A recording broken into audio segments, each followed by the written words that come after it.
अस्सलामुअलैकुम। ज़ाविया एकेडमी के एक और लेक्चर के साथ मैं हूं मोहम्मद अरबाज और आप देख रहे हैं हमारा यूट्यूब चैनल IT इवेंजलिस्ट। तो वीडियो में आगे बढ़ने से पहले अगर आपने अभी तक हमारे यूट्यूब चैनल सब्सक्राइब नहीं किया तो प्लीज़ इसे सब्सक्राइब कर दें और साथ ही बेल के आइकन पर भी प्रेस कर दें ताकि हमारे चैनल पे अपलोड की जाने वाली तमाम न्यू वीडियोज़ की अपडेट्स आप तक पहुँचती रहें। तो चलते हैं आज के हमारे टॉपिक की जानिब। आज हम जिस टॉपिक में डिस्कस करने जा रहे हैं वो है प्रोग्रामिंग लैंग्वेजेस। पर एक प्रोग्राम लिखने के लिए हमें किन किन लैंग्वेजेस की ज़रूरत पड़ती है, इस बारे में आज हम देखने वाले हैं।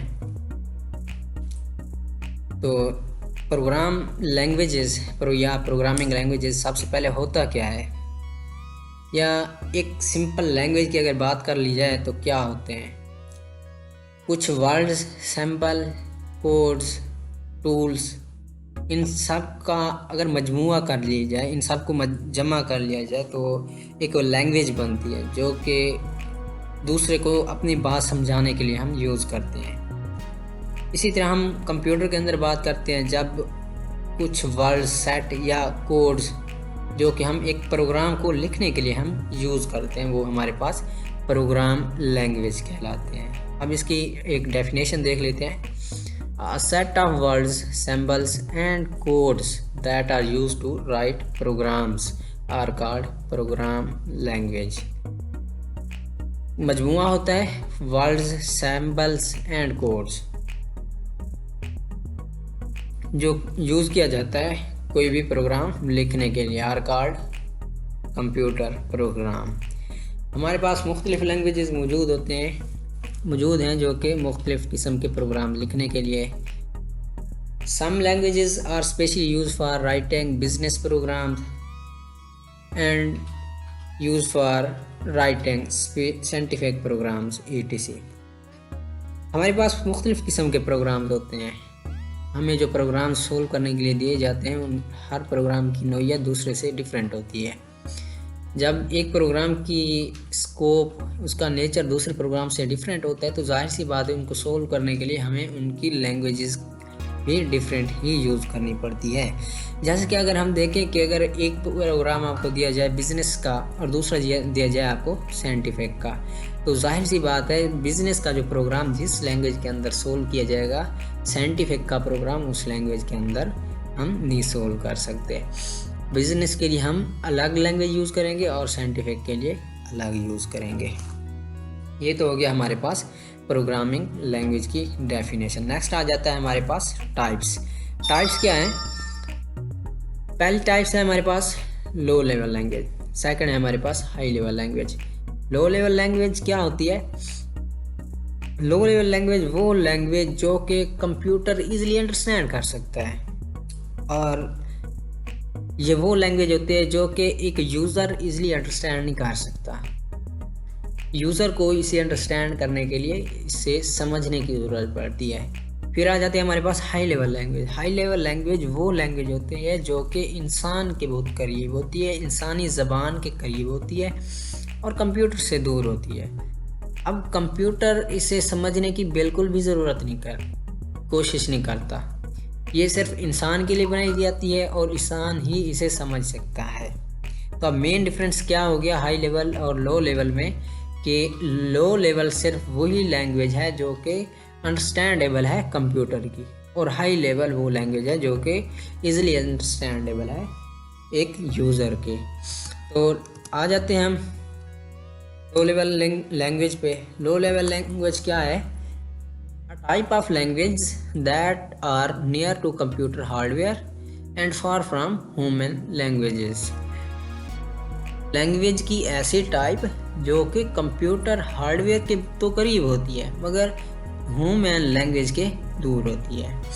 मतलब कि ऐसी लैंग्वेज जो कि कंप्यूटर इजीली अंडरस्टैंड कर सकता है, इजीली इसे मैनेज कर सकता है, जो कि कंप्यूटर के लिए ही बनाई गई है या यूज़ की जाती है कंप्यूटर के अंदर, वो होते हैं हमारे पास लो लेवल लैंग्वेज। और इस लैंग्वेज का इंसानी ज़बान से दूर दूर तक कोई ताल्लुक नहीं होता। Computer can understand these languages easily. Computer जो होता है हमारा वो सिर्फ़ और सिर्फ इसी ज़बान को ही अंडरस्टैंड कर सकता है easily. Writing a program in low level language requires a deep knowledge of the internal structure of computer hardware. अब एक प्रोग्रामर जो कि प्रोग्राम लिख रहा है, अगर जिस लैंग्वेज के अंदर वो प्रोग्राम लिख रहा है, सबसे पहले उसे इस हार्डवेयर का इंटरनल स्ट्रक्चर के बारे में एक मखसूस इल्म होना चाहिए। उसे पता होना चाहिए कि भाई ये स्ट्रक्चर, ये कंप्यूटर हार्डवेयर जिस पे मैं अपना प्रोग्राम लिखने जा रहा हूँ, ये किस लिए बनाया गया था और मैं जो काम कर रहा हूँ ये इस काबिल है कि मैं इसके ऊपर कर सकता हूँ।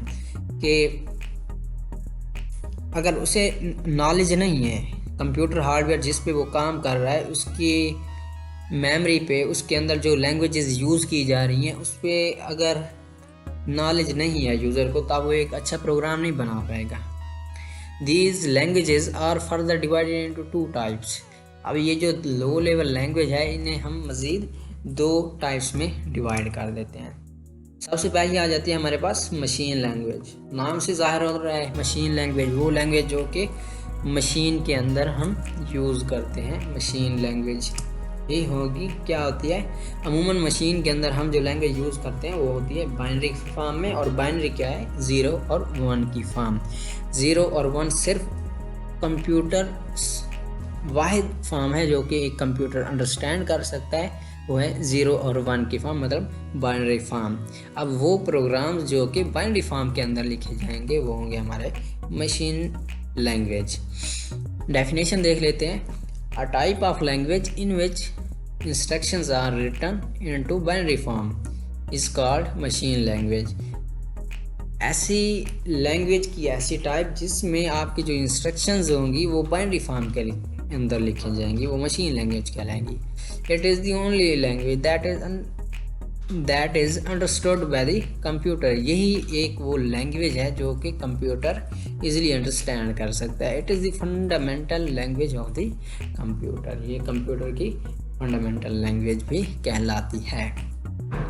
It can be executed very fast. सबसे इम्पोर्टेंट जो एडवांटेज है इस लैंग्वेज का वो ये है कि इसे हम इजीली एग्जीक्यूट कर सकते हैं। मतलब कैसे, कंप्यूटर सिर्फ वही ज़बान अंडरस्टैंड कर सकता है जो कि उसकी अपनी है, और उसकी अपनी कौन सी ज़बान है, बाइनरी फॉर्म। और बाइनरी फॉर्म को ही अगर एग्जीक्यूट कर सकता है तो जाहिर सी बात है जो चीज़ हमारी अपनी होती है उसे हम जल्द ही अंडरस्टैंड कर सकते हैं। अगर मेरी पर्सनल ज़बान या मेरी ज़बान है उर्दू, तो मैं जाहिर सी बात है उसे जल्दी अंडरस्टैंड कर पाऊँगा। अगर कंप्यूटर की ज़बान है बाइनरी फॉर्म, तो जाहिर सी बात है कंप्यूटर इसे जल्द ही समझ पाएगा और इसे एग्जीक्यूट भी कर लेगा। नेक्स्ट आ जाता है every computer has its own machine language. Her computer की अपनी मशीन लैंग्वेज होती है जो कि उसे बनाते वक्त उसे दे दी जाती है, उसके अंदर बिल्ट इन कर दी जाती है। नेक्स्ट आ जाते हैं it is difficult to understand by a user. एक आम बंदे के लिए इस लैंग्वेज को समझना थोड़ा मुश्किल हो जाता है क्योंकि ये बाइनरी फॉर्म के अंदर होते हैं और बाइनरी फॉर्म 0 और 1 की फॉर्म होती है। नेक्स्ट आ जाता है हमारे पास असेंबली लैंग्वेज। असेंबली लैंग्वेज क्या है, पीछे हम पढ़ के आए मशीन लैंग्वेज। मशीन लैंग्वेज के अंदर क्या करते थे हम, 0 और 1 मतलब बाइनरी फॉर्म के अंदर जो प्रोग्राम लिखते हैं। अब कुछ प्रोग्राम्स हम लिखते हैं सिंबल्स की फॉर्म में। वो जो प्रोग्राम्स हम सिंबल के फॉर्म में या वो लैंग्वेज जो सिंबल्स के तौर पे हम यूज़ करते हैं वो हमारे पास होगी असेंबली लैंग्वेज। डेफिनेशन देखते हैं। Assembly language is a low level language. एक टाइप है लो लेवल लैंग्वेज की। It is a 1 step higher than machine language. Machine language का एक नेक्स्ट स्टेप है। In assembly language symbols are used instead of binary code. इसमें symbols का इस्तेमाल किया जाता है बाइनरी कोड के अंदर की निस्बत। These symbols are called mnemonics. इन सिंबल्स को हम नेमोनाइज का नाम देते हैं। अब मशीन लैंग्वेज और असेंबली लैंग्वेज में मेन डिफरेंस क्या होगा। मशीन लैंग्वेज के अंदर हम बाइनरी कोड यूज़ करते हैं, मतलब 0 और 1 की फॉर्म, और मशीन लैंग्वेज के अंदर हम सिंबल्स ये फॉर्म यूज़ करते हैं इंस्टेड ऑफ बाइनरी कोड। ये तो हो गया हमारे पास लो लेवल लैंग्वेज। इसकी एक एग्जांपल देख लेते हैं। असेंबली लैंग्वेज की एक एग्जांपल, एक सिंबल यूज़ किया जाता है SUB, सब का। जब आप असेंबली लैंग्वेज के अंदर कोई प्रोग्राम लिख रहे होते हैं, सब का सिंबल यूज़ किया जाता है।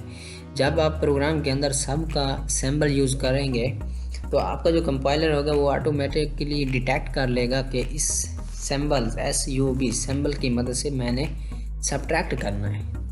जो वैल्यूज़ आपको दी गई होंगी उनको सब्ट्रैक्ट करने के लिए मैं इस सिंबल्स का यूज़ करूँगा। ये तो हो गई हमारे पास लो लेवल लैंग्वेज और इसके दो टाइप्स, मशीन लैंग्वेज और असेंबली लैंग्वेज। अब आ जाते हैं हम हाई लेवल लैंग्वेज के अंदर। हाई लेवल लैंग्वेज क्या होती हैं? वो लैंग्वेजेस जो कि क्लोज टू होती हैं ह्यूमन लैंग्वेज के, मतलब इंसानी ज़बान के क्लोज होती हैं और इंसान इसे ईज़िली अंडरस्टैंड कर सकते हैं। और फार फ्राम कंप्यूटर लैंग्वेज, कंप्यूटर की ज़बान से थोड़ा सा दूर होती हैं, मतलब कंप्यूटर उन्हें ईज़िली अंडरस्टैंड ना कर पाए। ऐसी लैंग्वेज हाई लेवल लैंग्वेजेस कहलाती हैं। Type of language that is close to human languages is called high level language. वो लैंग्वेजेस जो कि क्लोज टू ह्यूमन लैंग्वेज के क्लोज होती हैं हाई लेवल लैंग्वेज कहलाती हैं। Are easy to understand by user, एक यूज़र इजीली अंडरस्टैंड कर सकता है इस लैंग्वेज को। क्यों अंडरस्टैंड इजीली कर सकता है? Because instructions are written in English like words. Instructions जो होती हैं आपकी वो इंग्लिश की वर्ड्स में लिखी जाती हैं। जैसे प्रिंट, कोई भी चीज़ प्रिंट करने के लिए हम प्रिंट का कीवर्ड यूज़ करते हैं, और कोई भी चीज़ यूज़र से इनपुट करने के लिए हम इनपुट का कीवर्ड यूज़ करते हैं। फिर आ जाता है हमारे पास easy to write and modify. अगर आप उसे लिखना चाहते हैं या इसे लिखने के बाद कुछ अरसे बाद इसे दोबारा मॉडिफाई करना चाहते हैं तो आप इजीली मॉडिफाई भी कर सकते हैं। High level languages are further divided into following categories. इसे मज़ीद कुछ कैटेगरीज में डिवाइड कर दिया गया है। इसमें सबसे पहले आ जाती है हमारे पास प्रोसीजरल लैंग्वेज। प्रोसीजरल लैंग्वेज क्या है? कुछ इंस्ट्रक्शंस ऑलरेडी कंप्यूटर बनाने वाला या प्रोग्राम जो डेवलपर था उसने बना के कंप्यूटर की स्टोरेज में सेव कर दी हैं, कंप्यूटर की मेमोरी में, ताकि जो यूज़र है प्रोग्राम बनाने वाला उसे बार बार एक ही चीज़ को दोबारा ना बनाना पड़े। तो उस यूज़र को सिर्फ कमांड देनी पड़े, कंप्यूटर बजाते खुद जाके उन इंस्ट्रक्शंस को रीड करके उन्हें अपने काम में लाए और एग्जीक्यूट करके हमें जवाब दे। तो ऐसी इंस्ट्रक्शन जो कि ऑलरेडी बना के प्रोग्राम डेवलपर ने रख दी हैं उन्हें प्रोसीजर लैंग्वेज कहा जाता है। डेफिनेशन देखते हैं। In this languages program is a predefined set of instruction. आपका जो प्रोग्राम होगा वो प्री डिफाइंड होगा, ऑलरेडी बना हुआ प्रोग्राम होगा। कंप्यूटर का जो काम होगा उस जस्ट उसे एग्जीक्यूट करेगा this instruction in the same sequence. शर्त ये है कि वो इन इंस्ट्रक्शंस को सीक्वेंस के साथ एग्जीक्यूट करेगा in which the instructions are written, उन इंस्ट्रक्शंस के साथ जो इसमें ये लिखी जाती हैं। Each instructions in the language tells the computer what to do. ये जो इंस्ट्रक्शंस होती हैं इस लैंग्वेज की, ये कंप्यूटर को बताती हैं कि what to do and how to do, आपने करना क्या है, सेकंड आपने किस तरह से करना है। नेक्स्ट आ जाते हैं हमारे पास object oriented programming. Object oriented programming क्या है? वो लैंग्वेजेस जिसमें हम प्रोग्राम ऑब्जेक्ट की बेस पे बनाते हैं। ऑब्जेक्ट्स का यूज़ करते हुए जो प्रोग्राम्स हम बनाते हैं वो होते हैं ऑब्जेक्ट ओरिएंटेड प्रोग्रामिंग। ऑब्जेक्ट क्या है? ऑब्जेक्ट एक रियल वर्ल्ड एंटिटी है जो कि कलेक्शन होता है डाटा और फंक्शंस का। रियल वर्ल्ड के अंदर जितनी भी हमें चीज़ें मिलती हैं, रियल वर्ल्ड के अंदर मतलब थिंग्स हो गई, प्लेस हो गई, पर्सन हो गई, ये सब चीज़ें ऑब्जेक्ट के अंदर आ जाती हैं। अगर इसकी डेफिनेशन देख ली जाए, object oriented programming is a technique in which programs are written on the basis of object, जिसमें प्रोग्राम ऑब्जेक्ट की बेस पे लिखे जाते हैं। Object is collection of data and function. Object क्या है हमारे पास? कलेक्शन होता है डेटा और फंक्शन के। ऑब्जेक्ट में represent a person, object present करता है पर्सन, प्लेस, थिंग या इन दी रियल वर्ल्ड। रियल वर्ल्ड के अंदर यूज होने वाली तमाम चीज़ों को एज अ ऑब्जेक्ट हम लेते हैं। लास्ट में आ जाता है हमारे पास नॉन प्रोसीजरल लैंग्वेजेस, वो लैंग्वेजेस जो कि यूज़र ऑलरेडी डिफाइन नहीं करता बल्कि यूज़र को खुद लिखनी पड़ती हैं। प्रोग्राम डेवलपर जो होता है वो लिख के नहीं भेजता बल्कि यूज़र को खुद लिखनी पड़ती हैं। ऐसी लैंग्वेजेस नॉन प्रोसीजरल लैंग्वेज कहलाती हैं। In these languages user can only tell the computer what to do and how to do. आपको जो यूज़र होता है, एक प्रोग्राम लिखने वाला होता है, वो बताता है कंप्यूटर को कि what to do and how to do, कि काम क्या करना है और कैसे करना है। Important advantages of this language is that they can be used by non-technical user to perform a task। सबसे इम्पोर्टेंट जो एडवांटेज है इस लैंग्वेज का वो ये है कि इसके लिए आपको कोई टेक्निकल बंदे की या एक स्किल्डफुल पर्सन की ज़रूरत नहीं पड़ती इस प्रोग्राम को चलाने के लिए, बल्कि कोई भी बंदा जो कि थोड़ा बहुत इसके बारे में नॉलेज रखता हो वो इस प्रोग्राम को लिख सकता है और इजीली अंडरस्टैंड भी कर सकता है। अब फ़र्क क्या हो जाएगा प्रोसीजरल और नॉन प्रोसीजरल लैंग्वेज के अंदर। प्रोसीजरल लैंग्वेज वो लैंग्वेजेस होती हैं जो कि ऑलरेडी जिसमें इंस्ट्रक्शंस ऑलरेडी डिफाइन कर दी जाती हैं, जबकि नॉन प्रोसीजरल लैंग्वेजेस वो लैंग्वेजेस होती हैं जिसमें आपका जो यूज़र होता है वो कंप्यूटर को बताता है कि what to do and how to do, कि आपने काम क्या करना है और काम किस तरह से करना है। प्रोसीजरल लैंग्वेज के अंदर आपके पास एक स्किल्ड पर्सन की ज़रूरत होती है। नॉन प्रोसीजरल लैंग्वेज के पास आपको किसी टेक्निकल बंदे की ज़रूरत नहीं पड़ती।